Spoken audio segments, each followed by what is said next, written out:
The evening began like so many others in the past few weeks. Brian sat alone in the living room, nursing a glass of whiskey, his eyes unfocused on the TV screen. It had become his routine, a way to numb the growing unease that had settled into his bones. Susan had been distant lately, always glued to her phone, laughing at messages she never shared with him. She'd mentioned Kevin, this new guy from work, in passing, how funny he was, how good he was at his job. At first, Brian brushed it off. They'd been married for 18 years, and he trusted her. But something had shifted. Brian remembered the night it all began. About a month ago, Susan had come home late, her cheeks flushed and eyes sparkling in a way he hadn't seen in years. She mentioned an office happy hour, a casual get-together. Kevin organized it, she had said, with a little too much enthusiasm. He's really good at bringing people together. Brian had smiled, but something in her tone made him uneasy. Sounds like a fun guy, he had replied, trying to sound casual. But as the weeks went on, Kevin's name seemed to pop up in every conversation. Susan started dressing up more for work, wearing the perfume Brian had bought her last Christmas, the one she used to save for special occasions. Then came the night she invited Kevin over for dinner. Brian had agreed, wanting to meet the man his wife couldn't stop talking about. But Kevin canceled last minute. Something came up, Susan had said, too quickly, her disappointment palpable. Brian had watched her text him back, her fingers flying across the screen, and felt a pang of jealousy that he couldn't shake. The tension had only grown from there. Susan began spending more time at work, coming home late with excuses that felt increasingly flimsy. Brian tried to confront her about it once, but she brushed him off. "You're being paranoid, Brian," she had said, laughing it off. "Kevin's just a friend. You have nothing to worry about." But Brian did worry. He worried because he could see the changes in her. The way she'd light up when a message came through, the way she'd retreat to the bedroom to talk on the phone where he couldn't hear her. He tried to convince himself that it was all in his head, that the woman he had loved for nearly a decade wouldn't betray him. But doubt had a way of creeping in, seeping into the cracks of their marriage until it was all he could think about. Tonight, though, felt different. When Susan came down the stairs, dressed to the nines, her hair perfectly styled, Brian knew something was wrong. She looked more like the woman he had first met than the wife who had grown distant over the past few months. "Babe, Kevin is waiting in the car." Susan's voice broke through his thoughts, jarring him back to the present. She was by the front door now, checking her reflection in the mirror one last time. "Let's go. I'll introduce you two before we head out." Brian felt a surge of anger rise within him. He hadn't been invited. He hadn't even known she was going out tonight. His grip on the whiskey glass tightened as he stared at her reflection. "Kevin?" he repeated, his voice low and strained. "The Kevin you've been talking about nonstop for weeks? The Kevin who's so important that you have to go out with him on a Saturday night?" Susan turned to face him, rolling her eyes as if he was the one being unreasonable. "Brian, don't be ridiculous. Kevin's just a friend from work. You know that. We're going to a wild night, just for fun, and I thought it would be nice if you two met before we left." She grabbed her purse from the side table, clearly impatient to leave. Brian stood up slowly, his heart pounding in his chest. He could feel the blood rushing to his face, his vision narrowing as he took in the sight of his wife, dressed up for another man. "If he sets foot in my driveway, I'll make sure he leaves in an ambulance," he said, each word laced with a cold fury. "And if you leave with him, don't bother coming back. You'll regret it for the rest of your life." Susan paused, her hand hovering over the doorknob as she processed his words. For a brief moment, Brian thought he saw a flicker of doubt in her eyes, but it was gone as quickly as it appeared. She shook her head, her expression hardening. "Stop being so dramatic, Brian. You're overreacting." Her voice was dismissive, as if this was just another petty argument she couldn't be bothered with. She opened the door, her heels clicking against the hardwood floor as she stepped outside. "I'll be back later. Don't wait up," she added over her shoulder, before closing the door behind her with a finality that sent a chill down Brian's spine. For a long moment, Brian stood there, staring at the closed door, his mind racing. The silence in the house was deafening, pressing in on him from all sides. He couldn't believe what had just happened. Susan had chosen Kevin over him, had walked out the door without a second thought, despite his warning. The sound of a car door slamming outside snapped Brian out of his daze. He rushed to the window just in time to see Susan laughing as she climbed into the passenger seat of Kevin's car. They didn't even look back at the house as they drove away, leaving Brian standing there, seething with rage and disbelief. Brian's fists clenched at his sides as he watched the taillights disappear down the street. His mind raced with thoughts of betrayal, humiliation, and anger. He couldn't just stand by and let this happen. He had warned her that there would be consequences. And now, as the reality of her betrayal set in, he felt a cold, calculated determination settle over him. She thinks this is a game, Brian muttered to himself, his voice barely more than a whisper. She has no idea what she's just done.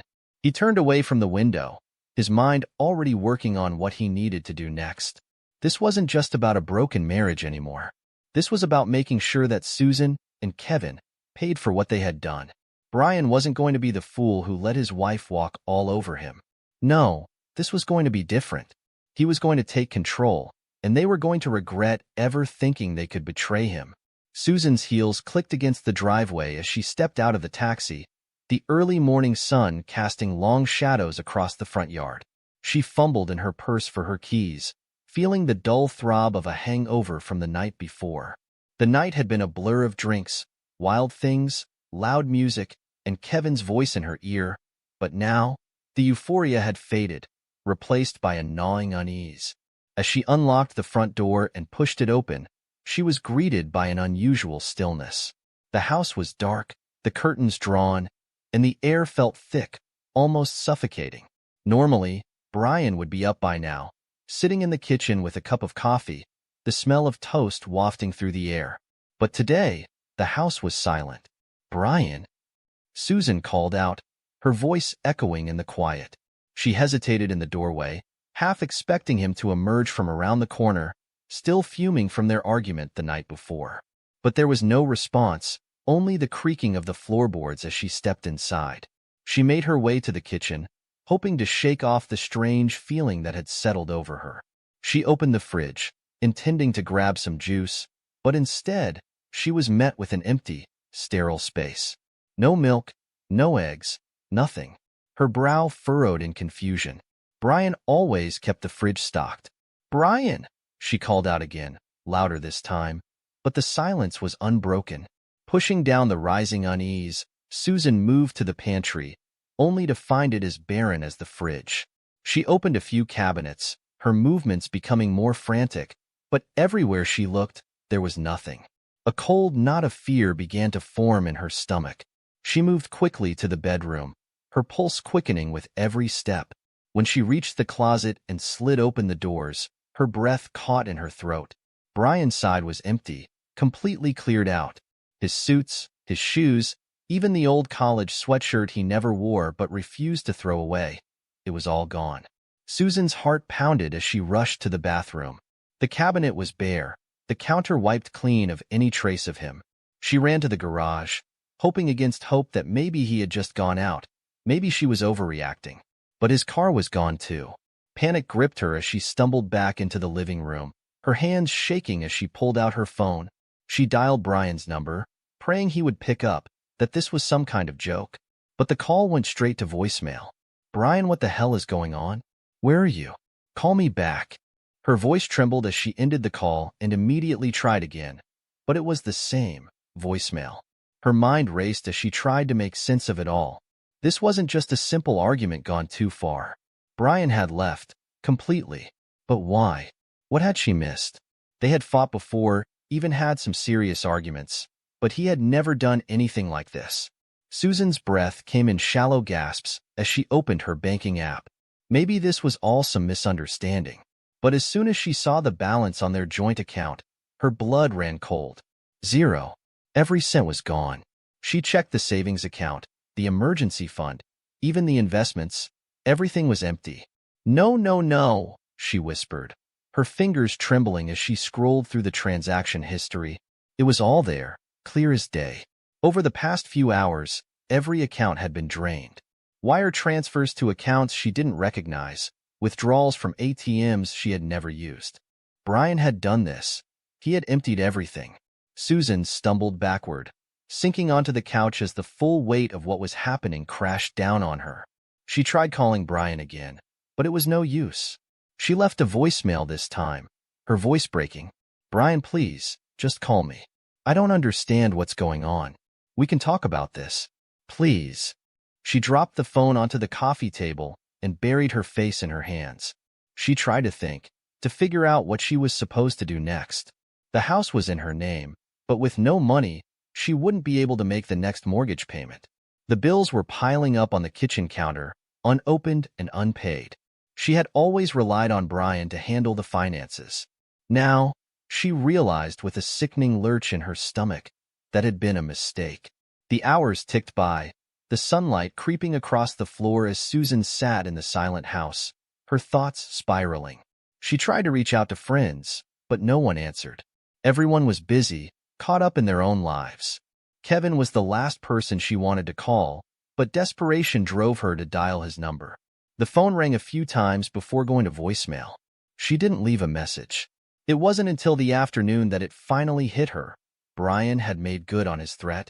She remembered his words from the night before, the cold anger in his eyes as he said, "If you leave with him, don't bother coming back. You'll regret it for the rest of your life." A sob escaped her lips as the reality sank in. Brian had meant every word. He hadn't just left. He had erased himself from their life, taking everything with him. She was alone, with nothing but the empty shell of their home and the crushing realization that she had pushed him too far. Susan's phone buzzed on the table, a notification flashing on the screen. It was an email from her credit card company, alerting her to a declined transaction. She hadn't even realized she had maxed it out. She looked around the empty house, the weight of her choices pressing down on her. How had it come to this? She thought back to the beginning of their relationship, the way Brian used to look at her with such love, the way they had built their life together. How had she let it slip away? The answer was painfully clear now, but it was too late to fix it. The damage was done, and there was no going back. Susan's eyes welled with tears as she realized the full extent of what she had lost. The house was just the beginning. Without Brian, everything would crumble. She could already feel the walls closing in on her, the life they had built together collapsing around her. She had no idea where he was, no idea how to find him, and no idea how to fix what she had broken. She sat there for hours, the sun setting outside, casting long shadows across the floor. The house, once filled with warmth and love, felt like a prison now, a silent, empty reminder of the life she had destroyed. And as the darkness closed in, Susan realized that Brian was right. She would regret this for the rest of her life. The days after Brian's disappearance blurred together, each one blending into the next as Susan grappled with the void he left behind. She wandered through the empty house, her steps echoing in the silence, trying to make sense of the wreckage of her life. The once comforting walls now felt like a cage, suffocating her as the reality of her situation set in. Susan started with the basics. She called Brian's workplace, thinking he might have sought refuge in the familiarity of his job. The receptionist, after a long pause, informed her that Brian had taken an indefinite leave of absence. The words hit Susan like a punch to the gut. Brian had planned this. He had made arrangements, prepared for his disappearance, while she had been oblivious to the storm brewing beneath the surface. Did he say where he was going? Susan asked, her voice wavering. "I'm sorry, ma'am, but we don't have that information," the receptionist replied, her tone distant, as if she was used to delivering bad news. He didn't provide any details, just that he wouldn't be back for a while. Susan hung up the phone, her hand trembling. She tried calling Brian's phone again, but it went straight to voicemail. She left another message, though she knew it was pointless. "Brian, please, just talk to me. We can figure this out together." But the emptiness on the other end of the line was all she received in return. Panic began to set in as the days passed with no word from Brian. Susan called their mutual friends, hoping someone might have heard from him, but each conversation ended in disappointment. "I haven't seen Brian," one friend said. "Is everything okay?" "Yeah, everything's fine," Susan lied, forcing a smile through the phone. "Just haven't heard from him in a while." Thought maybe he was hanging out with you guys. But the concern in their voices only deepened her anxiety. No one had seen or heard from Brian since the night he disappeared. The first real blow came when Susan received a letter in the mail, a notice of foreclosure. She ripped open the envelope, her eyes scanning the words in disbelief. The mortgage payment had bounced, and the bank was now moving to reclaim the house. "This can't be happening," she muttered, her fingers gripping the paper tightly. But it was real. The house she had called home for years was slipping through her fingers, and there was nothing she could do to stop it. Susan tried to salvage what she could. She went to the bank, hoping to speak with someone who might understand her situation, but all she got was a cold reminder that her accounts were empty. "There's nothing we can do," the banker told her, his tone void of sympathy. "The payments are overdue, and without the funds, we can't reverse the process." The next shock came when she discovered the other car missing from the driveway. Susan stared at the empty space, her heart racing. She frantically called the police, thinking it had been stolen, but they informed her that the vehicle had been repossessed. "It was in your husband's name," the officer explained. "He must have defaulted on the loan." Susan's mind reeled as the pieces of her life fell apart one by one. The bills piled up on the kitchen counter, each one demanding payment she couldn't make.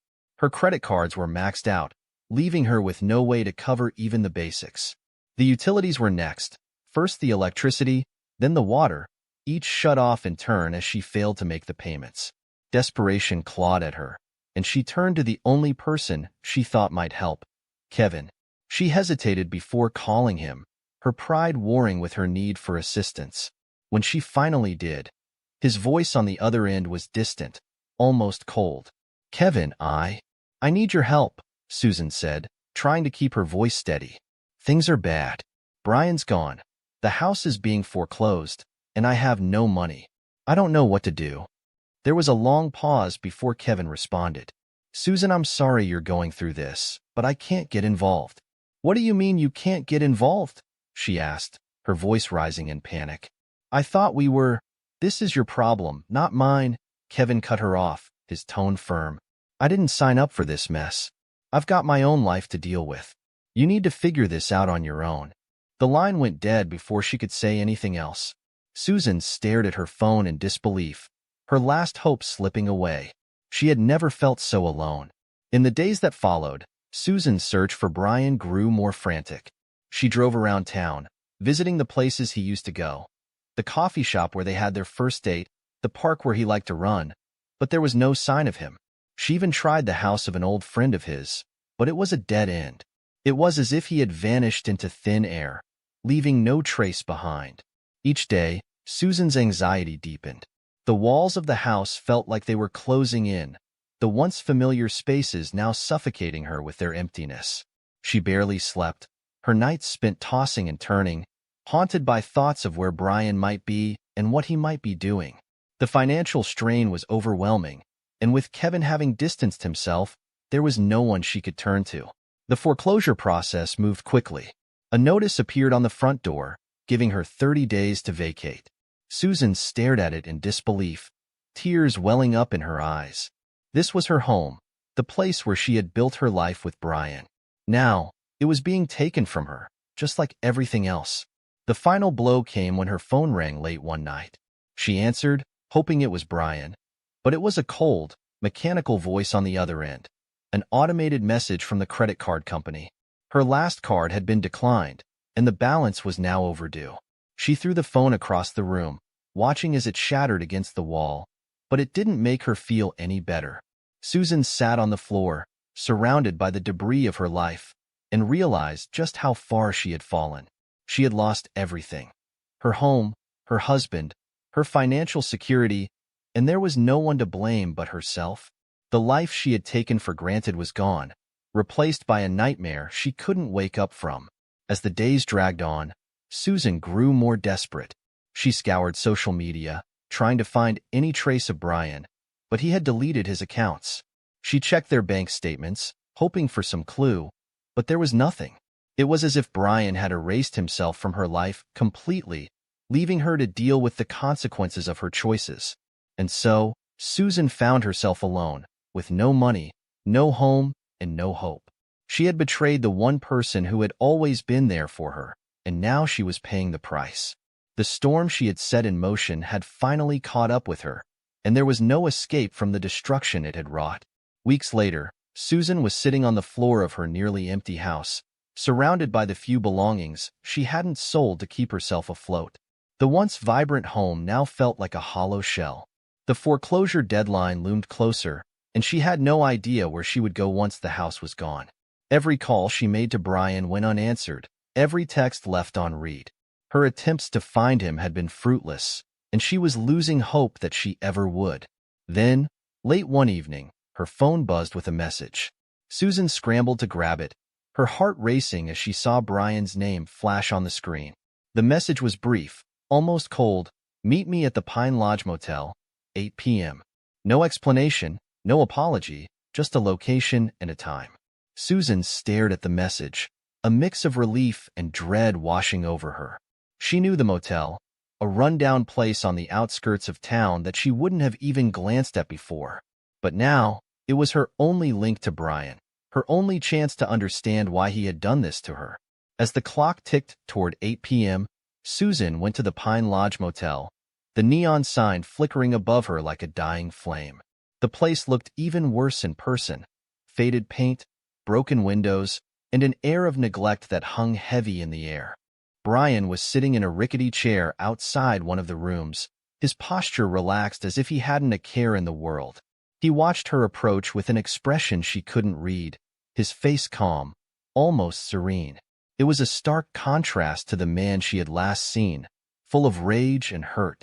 Susan's steps faltered as she neared him. "Brian," she began, her voice quivering, "where have you been? Why did you do this? You ruined everything." The words tumbled out of her, a mix of accusation and desperation. Brian didn't respond right away. He simply looked at her, his gaze steady and unwavering. Then slowly, he stood up from the chair, his movements deliberate. "I warned you, Susan," he said, his tone devoid of any warmth.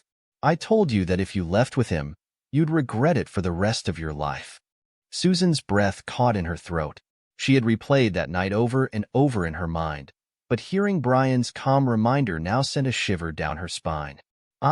She stammered, struggling to find the right words. "I didn't think you meant this." She gestured vaguely around them, as if that could encompass the enormity of what had happened. Brian took a step toward her, closing the distance between them. "What did you think would happen, Susan? That you could betray me and walk away without any consequences?" His voice remained calm, but there was a steeliness to it that made Susan's heart pound in her chest. "It wasn't like that," she tried to explain, her voice trembling. "I made a mistake, but we can work through this. We can fix it." Brian's expression hardened, his eyes narrowing slightly. "There's no fixing this, Susan." His words were final, like a door slamming shut. "You made your choice, and now you have to live with it." "Brian, please," Susan pleaded, her voice breaking. "I'm sorry, I am. I know I hurt you, but we can find a way back. We've been through so much together." She reached out, trying to grasp his hand, but Brian stepped back, putting more distance between them. "You don't get it, do you?" Brian's voice was tinged with something darker now, a bitterness that Susan had never heard from him before. "This isn't about just moving on. This is about understanding what you did and what it cost. Not just for me, but for you." Susan felt tears prick at her eyes, her vision blurring as she looked at the man she had once loved, the man she still loved. "Brian, I'm begging you," she whispered. "We can start over. Just come home." Brian shook his head slowly, a sad smile playing on his lips. "There's no home to go back to, Susan. You burned it down the moment you walked out that door with him." The words cut through her like a knife, sharp and painful. She had known, deep down, that things could never be the same, but hearing it from Brian made it all too real. "What am I supposed to do now?" she asked, her voice barely above a whisper. Brian looked at her for a long moment before answering. "That's not my problem anymore." The coldness in his voice was a stark contrast to the warmth he had once shown her, the love that had once filled their home. "You wanted to live your life without me. Now you have it." Susan felt the ground shift beneath her feet, her entire world crumbling around her. "Please," she tried one last time, desperation clawing at her insides. "Just tell me what I can do to make this right." Brian's eyes softened, just for a moment, but then he shook his head again. "There's nothing you can do, Susan. It's over." He turned away, walking back toward the door of the motel room, his back to her. Susan stood there, frozen, watching him go. "Brian, wait," she called out, but he didn't stop. The door closed behind him with a soft click, leaving her standing alone in the dim light of the parking lot. For a long time, she didn't move, her mind struggling to process what had just happened. The man she had known, the life she had built with him, was gone, leaving only an empty shell behind. She had lost him, and in doing so, she had lost herself. Eventually, Susan turned and walked back. The realization of what she had lost, what she had thrown away, hit her all at once, and she broke down, sobbing uncontrollably. Brian had given her a choice that night, and she had made the wrong one. Now, she was left to face the consequences, alone and broken. The life she had known was gone, and there was no going back. Every morning, Susan woke up hoping that it had all been a bad dream, that Brian would be there beside her, and that they could somehow find a way to mend what had been broken. But each day, reality greeted her with the stark reminder that Brian was truly gone, and she was left to face the consequences of her choices alone. With nowhere else to turn, Susan threw herself into work, hoping to find solace in the one thing she still had control over. But even that proved to be a hollow refuge. Her colleagues, once friendly and supportive, now treated her with a cold professionalism that only deepened her sense of loneliness. She could see the judgment in their eyes, the silent accusations that followed her down the hallways. Her performance at work began to suffer. The stress of losing everything, coupled with the guilt that gnawed at her insides, made it impossible to focus. She missed deadlines, fumbled through meetings, and made mistakes that were out of character. It wasn't long before her superiors noticed, and the whispers of dissatisfaction reached her ears. One day, after yet another sleepless night, Susan was called into her boss's office. She walked in, her stomach in knots, knowing that the conversation was going to be painful. Her boss, a stern woman with a no-nonsense demeanor, didn't waste time getting to the point. "Susan, your work has been slipping," she said, her tone firm but not unkind. "I know you're going through a tough time, but we can't afford to have you at less than your best. I'm afraid we're going to have to let you go." The words hit Susan like a physical blow, and for a moment, she was too stunned to respond. "Please," she finally managed to say, her voice barely above a whisper. "I just need a little more time. I'll do better, I promise." But her boss shook her head, her expression resolute. "I'm sorry, Susan, but we've already made our decision. You'll receive a severance package, and I'm sure you'll land on your feet soon. But your last day is today." Susan left the office in a daze, her severance paperwork clutched in her trembling hands.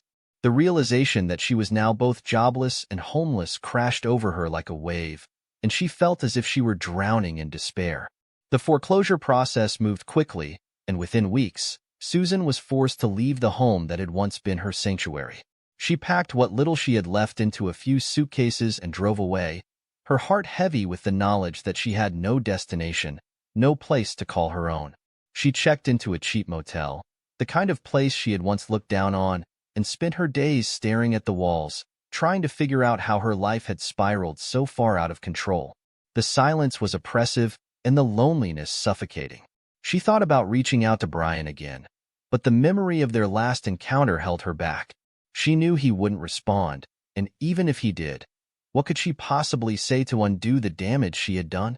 Meanwhile, Brian's life had taken a different turn. Freed from the weight of a broken marriage, he found himself rediscovering the simple pleasures of life. He moved to a small town far away from the memories of his old life, where he could start fresh. He rented a modest apartment and found a job that allowed him to pursue his passion for woodworking, a hobby he had long neglected during the years of his tumultuous marriage.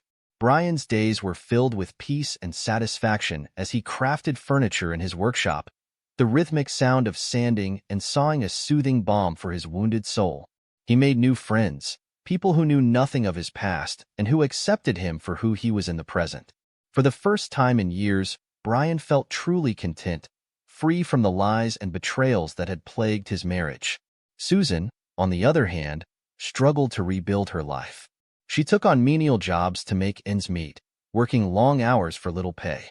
Each day was a battle against the crushing weight of regret, and each night was spent alone in her dingy motel room, haunted by the memories of what she had lost. She would often think back to the life she had shared with Brian, the love they had once had, and wonder how she could have thrown it all away.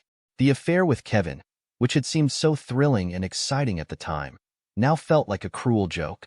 Kevin had disappeared from her life as soon as things went south, leaving her to pick up the pieces on her own. As the months passed, Susan began to accept the harsh reality of her situation. She had made her choices, and now she had to live with the consequences. The luxurious lifestyle, the security, the love she had once taken for granted, it was all gone, and there was no getting it back. Susan became a ghost of her former self, moving through life with a quiet resignation. She no longer sought to reclaim what she had lost, but simply to survive. The woman who had once been the center of Brian's world had faded into a distant memory, a cautionary tale of what happens when you betray the one person who truly loves you. Brian, on the other hand, continued to thrive. His new life was simple, but it was filled with the kind of peace and contentment he had longed for during his marriage. He no longer thought of Susan with anger or bitterness. Instead, he remembered her as someone he had once loved deeply, but who had ultimately chosen a different path.